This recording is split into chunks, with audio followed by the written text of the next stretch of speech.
मित्रांनो, आज आपण डॉक्टर बाबासाहेब आंबेडकर या समाजसुधारकावर आयोगाने विचारलेले महत्त्वाचे प्रश्न पाहणार आहोत. चला तर मग सुरुवात करूया. प्रश्न क्रमांक 1.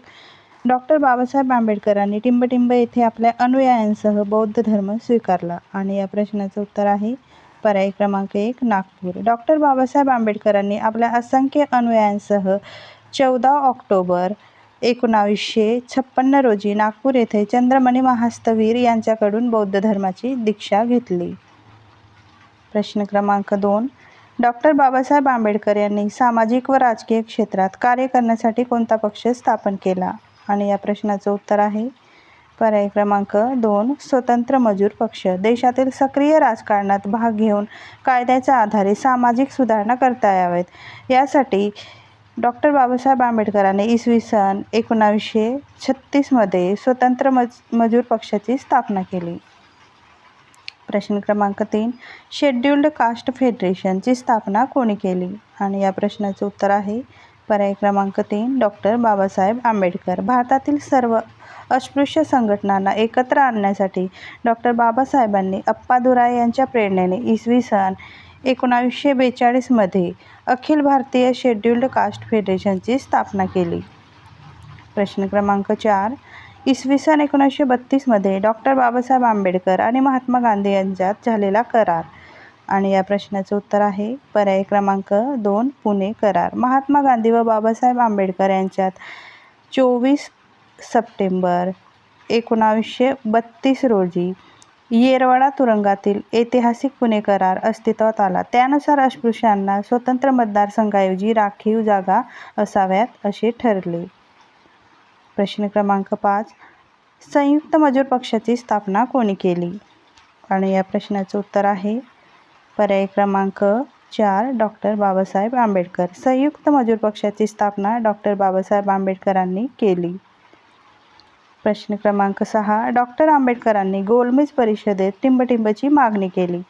आणि या प्रश्नाचं उत्तर आहे पर्याय क्रमांक 1 स्वतंत्र मतदारसंघ. 1930 मधील पहिल्या गोलमेज परिषदेत अस्पृश्यांचे प्रतिनिधी म्हणून उपस्थित राहून डॉक्टर बाबासाहेब आंबेडकरांनी अस्पृश्यांसाठी स्वतंत्र मतदारसंघाची मागणी केली. प्रश्न क्रमांक 7.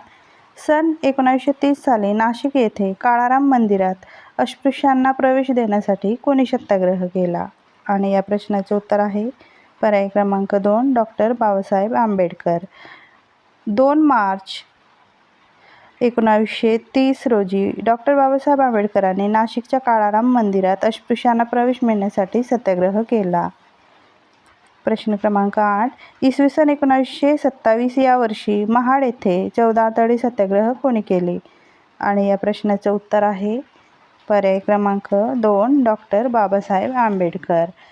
20 मार्च 1927 रोजी डॉक्टर बाबासाहेब आंबेडकरांनी महाड येथे 14 तळ्याचा सत्याग्रह केला. प्रश्न क्रमांक 9. बाबासाहेब आंबेडकरांनी टिंबटिंब या ठिकाणी मनुस्मृतीचे दहन करण्याचा निर्णय घेतला. आणि या प्रश्नाचं उत्तर आहे पर्याय क्रमांक 1 महाड. 25 डिसेंबर 1927 रोजी डॉक्टर आंबेडकरांनी हजारो अनुयायांच्या उपस्थितीमध्ये मनुस्मृतीचे दहन केले. प्रश्न क्रमांक 10. भारतीय बहिष्कृत शिक्षण प्रसारक मंडळाची स्थापना टिंबटिंब यांनी केली. आणि या प्रश्नाचे उत्तर आहे पर्याय क्रमांक 3 डॉक्टर बाबासाहेब आंबेडकर. दलितांमध्ये शिक्षणाचा प्रसार करण्यासाठी भारतीय शिक्षक प्रसारक मंडळाची स्थापना डॉक्टर आंबेडकरांनी केली. प्रश्न क्रमांक 11. 1927 मध्ये डॉक्टर बाबासाहेब आंबेडकर यांनी सुरू केलेले बहिष्कृत भारत हे काय होते?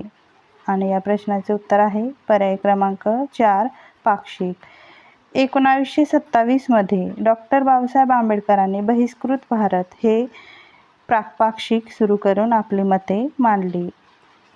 प्रश्न क्रमांक 12.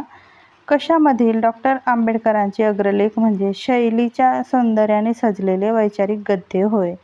आणि या प्रश्नाचे उत्तर आहे पर्याय क्रमांक 1 मूकनायक.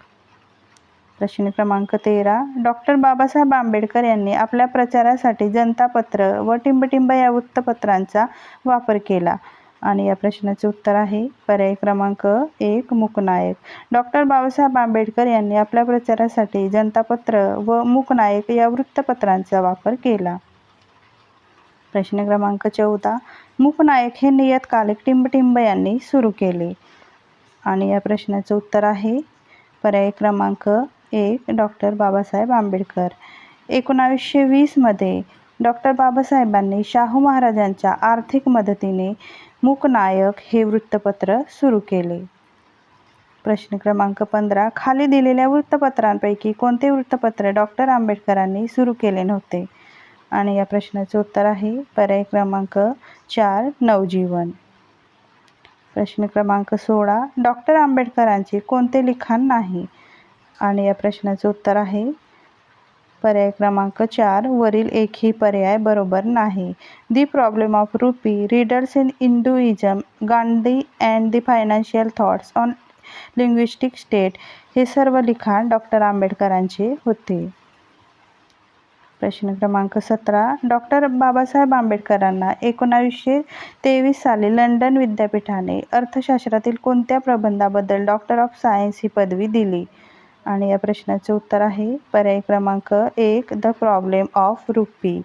डॉक्टर बाबासाहेब आंबेडकरांनी 1923 साली लंडन विद्यापीठामध्ये सदर प्रबंध लिहिला होता. प्रश्न क्रमांक 18 डॉक्टर बाबासाहेब आंबेडकर हे कोणत्या गोलमेज परिषदेत उपस्थित होते? खाली पर्याय दिले आहेत. अ पर्याय आहे पहिली गोलमेज परिषद, ब पर्याय आहे दुसरी गोलमेज परिषद, क पर्याय आहे तिसरी गोलमेज परिषद. आणि या प्रश्नाचे उत्तर आहे पर्याय क्रमांक 4 अ ब क. डॉक्टर बाबासाहेब आंबेडकर हे तिन्ही गोलमेज परिषदेला उपस्थित होते. प्रश्न क्रमांक 19 बंदिस्त वर्ग म्हणजे जात होय ही व्याख्या कोणी केली? आणि या प्रश्नाचं उत्तर आहे पर्याय क्रमांक 4 डॉक्टर बाबासाहेब आंबेडकर.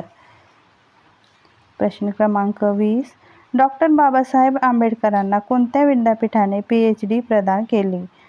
आणि या प्रश्नाचं उत्तर आहे पर्याय क्रमांक 3 कोलंबिया विद्यापीठ. इसवी सन 1916 मध्ये national dividend of India A historical and analytical study या प्रबंधाबद्दल बाबासाहेबांना PhD ही पदवी मिळाली. मित्रांनो, तुम्हाला जर हा व्हिडिओ आवडला असेल तर प्लीज लाईक, शेअर आणि सबस्क्राईब करायला विसरू नका. थँक्यू.